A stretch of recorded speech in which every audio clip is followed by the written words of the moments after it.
할렐루야. 기도함으로 하나님을 의지하는 삶을 살기로 결단한 우리 모두 가운데 살아계신 주님의 은혜와 사랑이 가득하길 간절히 소망합니다. 여러분, 우리가 이 땅을 살아가면서 참 피하고 싶은 것들, 또 마주하고 싶지 않은 것들이 참 많이 있지만 그 중에 우리 모두는 우리 삶에 다가오는 그 미래, 앞일을 알 수 없기 때문에 염려하는 마음, 걱정하는 마음이라는 것이 우리가 피치 못하게 그렇게 가지고 살아갑니다.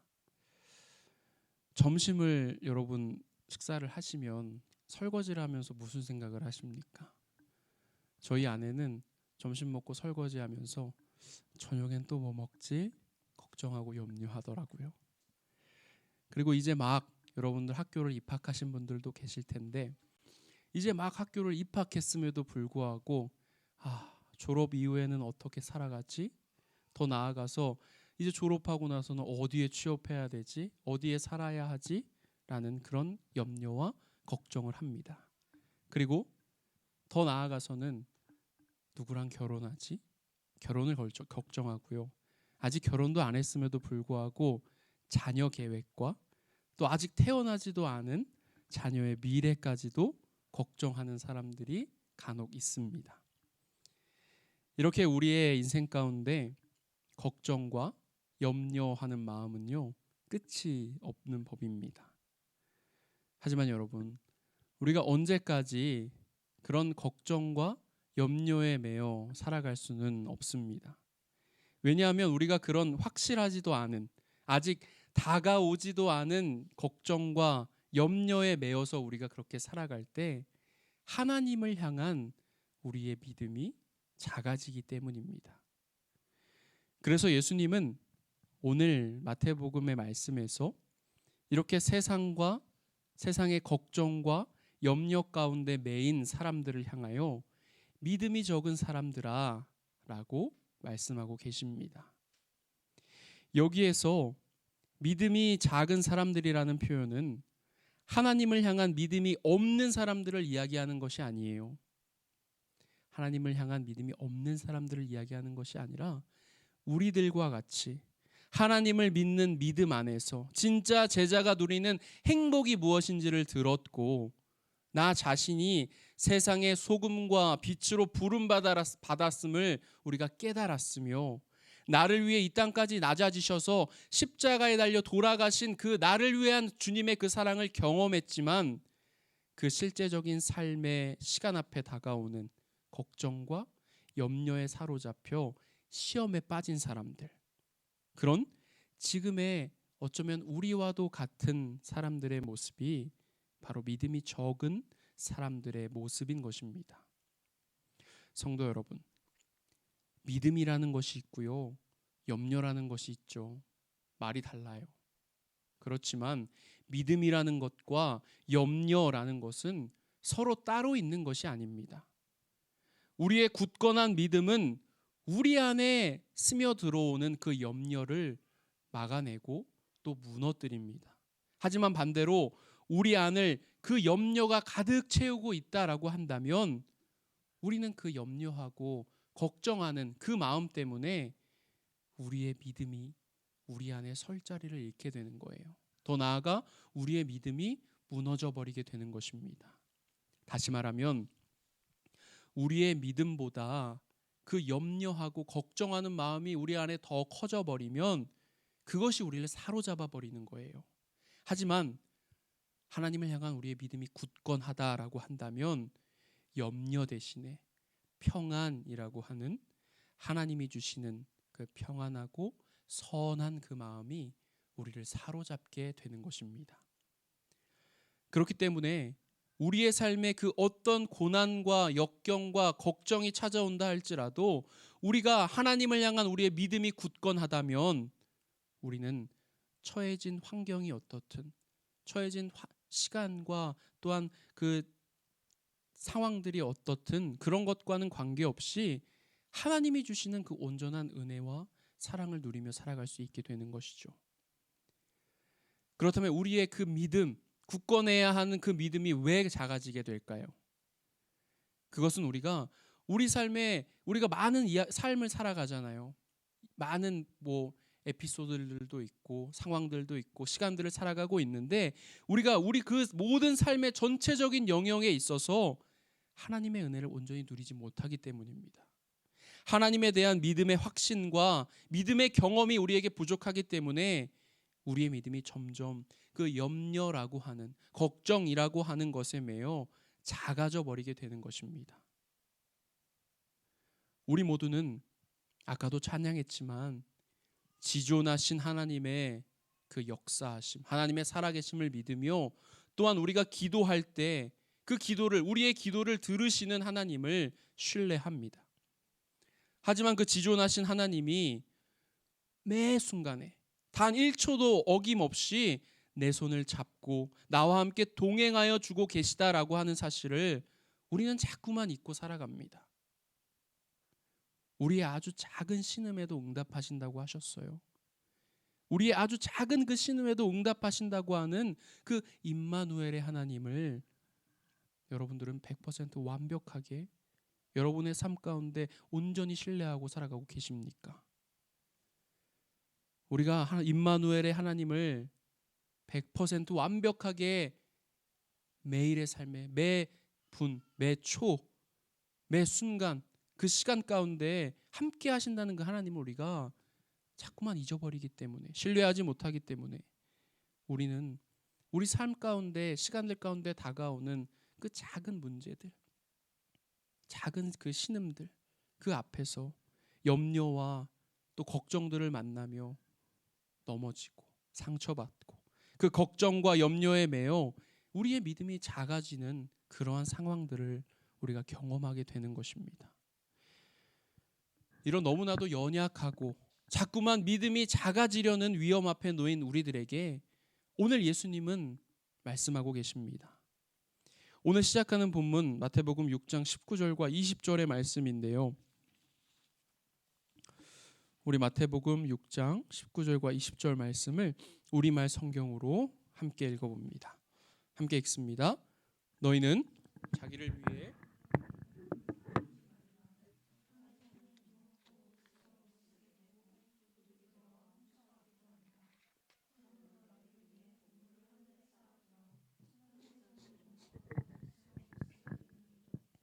도둑이 들어 훔쳐가지도 못한다. 아멘. 오늘 말씀의 시작에서 예수님은 보물에 대한 이야기를 하고 계십니다. 여러분, 이 보물이 무엇일까요? 우리는 이 예수님께서 말씀하시는 이 보물을 성경의 관점이 아닌 세상의 관점으로 바라보는 경향들이 있어요. 즉 이 보물을 이 땅에서의 삶이 우리들의 삶이 언젠간 끝나게 될 거잖아요. 이 땅에서의 삶이 끝나고 난 뒤에 얻는 그런 보상과도 같은 개념으로 생각하는 그런 경향이 있다는 것입니다. 그래서 우리는 이 예수님의 말씀을 오해하기가 참 쉬워요. 이 땅에서 하나님의 말씀을 잘 듣고 하나님의 말씀대로 따라 살고 하나님을 신뢰하고 살아간다면 나중에 천국에서 내가 이곳에서 이렇게 내 삶을 살아가면서 쌓아두었던 하늘에 쌓아두었던 그 보물이라고 하는 부귀 영화를 우리가 누리고 얻으며 살아가게 될 거라고 오해합니다. 하지만 여러분, 우리가 지난 주일에 주님이 가르쳐 주신 기도에 대한 말씀들을 나눴습니다. 그렇죠? 그 이야기를 나눌 때 나라가 임하시오며 뜻이 하늘에서 이루어진 것 같이 땅에서도 이루어지이다 라고 우리가 기도해야 한다라고 하는 이야기를 나눴었어요. 여러분, 다시 한번 되새겨 보세요. 나라가 임하시오며 뜻이 하늘에서 이루어진 것과 같이 땅에서도 이루어지게 하소서. 그렇죠? 이렇게 하나님과 그 나라는 먼 데 있는 게 아니에요. 현재이자 현실인 것입니다. 그렇게 이 말씀을 통해 예수님께서는 지금 우리가 이 땅에서 누릴 수 있는 보물, 그 보물에 대해 이야기하고 계신 것입니다. 지금 우리가 누릴 수 있는 보물, 현재이자 현실인 우리의 보물, 그것은 바로 우리 삶의 전 영역 가운데 임재하시는 하나님의 함께 하심입니다. 그 어떤 보물보다 귀한 그 하나님의 임재라고 하는, 하나님의 함께하심이라고 하는 그 선물은 우리에게 그냥 나중에 우리가 여기에서 무언가를 하나님을 위해서 일하고 헌신함으로 인해서 나중에 얻게 되는 것이 아니라 바로 지금의 일이라는 거예요. 바로 어제의 일이었고요, 지금 오늘의 일이고요, 지금 이 순간의 일이고 또 내일의 일입니다. 독일의 아주 유명한 신학자인 폴 틸리에 따르면 모든 사람에게는 궁극적인 관심의 대상이 있다라고 합니다. 뭐라고요? 모든 사람에게는 궁극적인 관심의 대상이 있다.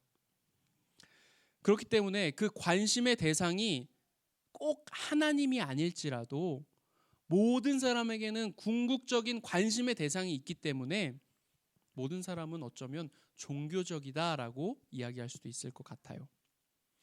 어떤 사람은 그 관심의 대상이 우리들처럼 하나님인 사람도 분명히 있을 테지만, 어떤 사람은 사랑하는 사람이나 아니면 뭐 자신의 직업이 될 수도 있고요, 혹은 어떤 물건이나 또 돈이 될 수도 있을 것입니다. 그런데 그것이 무엇이든 이 우리들의 궁극적인 관심의 대상, 우리가 보물이다, 내 보물이다 라고 하는 여기는 이것이 우리의 인생과 우리의 운명을 결정하게 되더라고 합니다. 그래서 예수님이 말씀하시는 거예요. 우리 이어지는 오늘의 본문 마태복음 6장 21절 말씀을 우리말 성경으로 읽어봅니다. 함께 읽습니다. 내 보물이 있는 곳에 내 마음도 있는 법이다. 아멘. 예수님은요, 우리 삶의 그 방향을 결정하는 것이 다른 곳에 있는 것이 아니라 바로 우리 마음 가운데 있다라고 말씀하고 계세요. 성도 여러분, 여러분의 보물은 무엇입니까? 무엇이 여러분들의 그 마음의 중심을 차지하고 있습니까? 무엇이 여러분들의 앞으로의 삶을 결정하고 앞으로 나아가는 데 있어서 결정적인 영향을 여러분들에게 끼치고 있습니까? 무엇을 사랑하느냐, 무엇에 마음의 중심을 두느냐에 따라 우리 삶이 결정된다고요. 여러분의 그 귀하고 아름다운 그 마음들, 하나님께서 여러분들에게 주신 그 마음을 정말 오직 하나님께 두고 살아갈 수 있길 간절히 원합니다. 그럼 이렇게 질문하시는 분도 있을 것 같아요. 전사님, 저 하나님 사랑하는데 하나님도 사랑하고 돈도 사랑할 수 있잖아요. 하나님도 사랑하고 다른 것도 내가 보물이라고 여기는 그것도 똑같이 사랑하면 되잖아요. 아니요. 예수님은요, 우리가 두 주인을 섬길 수 없다라고 말씀하셨습니다. 우리가 사랑해야 하는 보물, 우리가 우리 마음의 중심에 두어야 할 그 보물은 하나님이시고 또한 하나님과 함께하는 삶입니다. 어느 누구도 여러 주인을 섬길 수 없다라고 하는 그 예수님의 말씀을 기억하며 우리 삶의 주인이, 우리 사랑의 대상이 오직 하나님인 삶을 살아가는 저와 여러분의 삶이 되길 간절히 소망합니다. 그런데 그런 하나님을 주인으로 삼고 또 하나님을 사랑하는 우리들이지만 육신의 몸을 입고 이 땅을 살아가는 우리에게 늘 따라오는 염려, 걱정이 있습니다. 그것은 바로 부족함에 대한 두려움이에요. 실제로는 부족하지 않을 수도 있어요.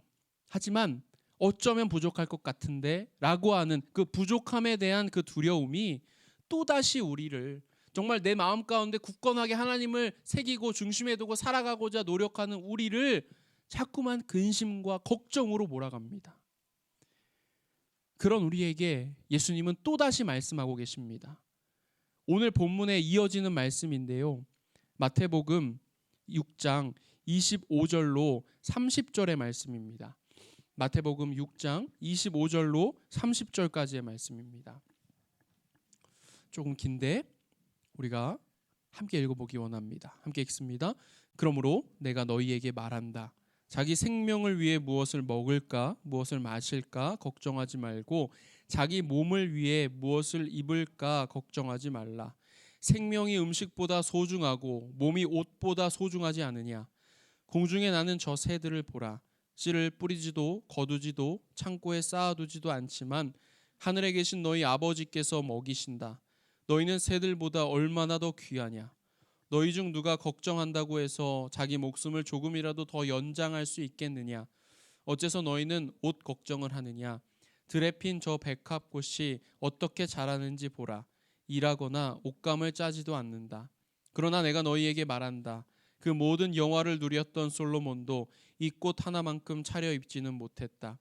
오늘 입다가도 내일이면 불 속에 던져질 들풀도 하나님께서 그렇게 입히시는데 하물며 너희는 얼마나 더 잘 입히시겠느냐. 믿음이 적은 사람들아. 아멘. 여러분, 이 말씀을 통해서 예수님이 뭐라고 말씀하고 계십니까? 하나님께서 너희들에게 모든 것들을 다 책임져 주시고 공급해 주시는 분이신데 너희들은 왜 그렇게 걱정하고 있느냐라고 말씀하고 계세요. 앞에서 부족함에 대한 두려움이 우리를 염려하게 만든다고 이야기 드렸습니다. 그 대표적인 예가 바로 출애굽 사건에서 나타납니다. 노예로 이제 이집트에 끌려간 이스라엘 백성들 있잖아요. 노예로서 이집트의 노예로 끌려간 백성들은 그곳에서 정말 오랜 기간을 노예로 살아갔지만 또 그 나름 성장이라는 것을 하게 됩니다. 그렇게 이스라엘 사람들이 노예였지만 그들 나름대로 성장함에 따라 반대로 그 땅을 지배하고 이스라엘 백성들을 노예로 삼고 살아갔던 그 이집트의 사람들은 위기감을 느끼게 돼요. 자신들에게는 이미 그 이스라엘 백성들을 좌지우지할 수 있었던 힘도 있었고 이스라엘 백성들과는 비교도 할 수 없을 만큼 많은 것들을 소유하고 있었습니다. 하지만 그럼에도 불구하고 그들은 자신들의 힘과 자원들을 지키고자 이스라엘 백성들을 핍박했고 또한 그들의 자식을 죽이기까지 합니다. 여러분, 이 단편적인 이야기지만 이 이야기, 부족함에 대한 두려움의 결과가 무엇이었습니까? 부족함에 대한 두려움의 결과는 폭력이었고 또한 탐욕이었습니다. 중세시대의 위대한 신학자 토마스 아퀴나스는 두려움이 영혼을 위축시킨다라고 이야기합니다. 그는 두려움에 빠진 사람들을 포위된 성에 비교했습니다. 여러분 생각해 보세요. 군대가 이제 성을 포위해서 오면 성 안에 있는 사람들은 어떻게 합니까? 그들은 자신들의 집에서 먹을 거, 옷, 이런 거 다 이제 끄집어내서 성벽 뒤에 숨는다는 거예요.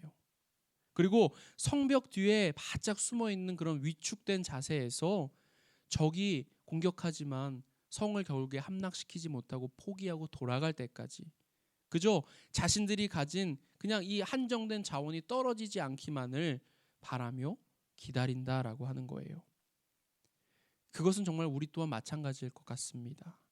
우리도 두려움이라고 하는, 염려라고 하는 그 마음 가운데 빠지면 위축되기가 너무 쉬워요. 우리가 두려움에 빠져 위축되어 버리면 우리는 우리가 가진 그 모든 것들, 얼마 되지도 않지만 그것들을 나 자신만을 위해 사용하게 됩니다. 우리 교회 이번 해 표어가 무엇입니까? 내 마음을 다하고 목숨을 다하고 내 뜻을 다하여 주 너의 하나님을 사랑하라입니다. 그런데요, 우리가 염려와 걱정 때문에 위축돼 버리면요, 마음을 다하고 목숨을 다하고 뜻을 다하여서 하나님을 사랑하기는커녕 내 마음이, 내 목숨이, 내 뜻이 그 어떤 것보다 최우선적이 되어버립니다. 내 이웃을 내 몸과 같이 사랑하기는커녕 이웃이 내 눈앞에서 왔다 갔다 힘들어하고 있어도 보이지도 않아요. 왜냐하면 내 마음이 위축되어 있거든요. 오직 나 자신과 나의 필요, 나의 생존만을 생각하게 된다는 것입니다. 반면 그렇게 위축된 이집트의 사람들과는 달리 출애굽한 이스라엘 백성들은 하나님의 풍요를 경험하게 돼요. 그들은 무슨 힘이 있었겠습니까? 아무것도 없었어요. 어떠한 힘도 가지지 못했으면 물론 당장에 먹고 마실 것이 의식주를 해결할 수는 없었습니다. 하지만 그런 그들에게 하나님께서 어떻게 일하셨습니까? 매일같이 만나와 메추라기를 주셔서 그들의 배고픔을 해결해 주셨어요. 그리고 바위 가운데 물을 솟게 하셔서 그들의 그 갈증을, 그 목마름을 하나님께서 해결해 주셨음을 우리가 알고 있지 않습니까? 물론 이스라엘 백성들의 모습들 가운데 하나님을 온전히 신뢰하지 못함으로 인해서 찾아온 여러 가지 우여곡절들이 있었어요. 그 약속의 땅으로 나아감에 있어서. 그렇지만 결국 하나님의 공급하심, 하나님의 인도하심, 하나님의 책임지심을 확신한 그들은 정의와 사랑 그리고 자비를 추구하며 하나님과 겸손하게 동행했음을 우리는 기억해야 합니다. 참 반대예요. 위축되어서 두려움에 빠져서 위축된 사람들의 결말과 하나님을 온전히 신뢰한 사람들의 결말이 정말 반대임을 우리가 보게 됩니다. 그렇게 오늘 말씀을 통해서 예수님은 말씀하고 계십니다. 너희는 세상을 어떻게 바라보고 있니? 하나님께서 너희들의 모든 것을 책임지시고 공급하신다는 사실을 확신하며 주님께서 우리들에게 주신 그 모든 것들을 통하여 세상과 또한 사람들을 섬길 자유를 여러분들 누리고 있니? 라고 묻고 계신 것입니다.